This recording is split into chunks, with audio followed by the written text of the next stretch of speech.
बिस्मिल्लाहिर्रहमानिर्रहीम बिस्मिल्लाहिर्रहमानिर्रहीम। शुरू करता हूँ पाक परवरदिगार के बाबरकत नाम से जिसके कब्ज़े कुदरत में हम सब की जान है।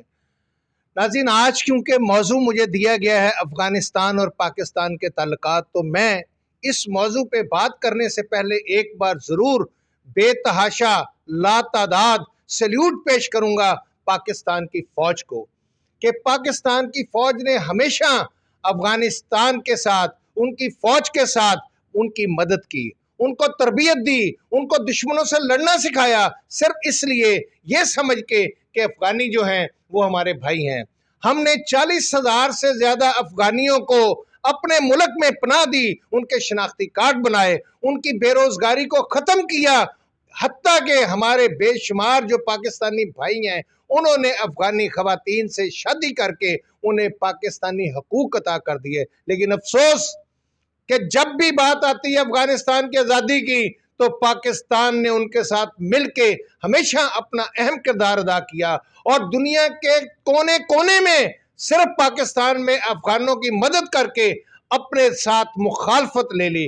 लेकिन आज वो मुनाफिक जिनके बारे में किसी शायर ने पंजाबी में कहा है, नीचा दी अशनाई कोलों फैज़ किसे नहीं पाया, कि करते अंगूर चढ़ाया हर गुच्छा जख्माया। तो मैं ये समझता हूं कि आज अफगानिस्तान वाले वो ये बात जान लें कि आज अफगानिस्तान की बका है तो सिर्फ पाकिस्तान की वजह से है, नहीं तो अफगानिस्तान को तो दूसरे ममालिक जो हैं वो टुकड़े टुकड़े कर दें, इसको निगल जाएं।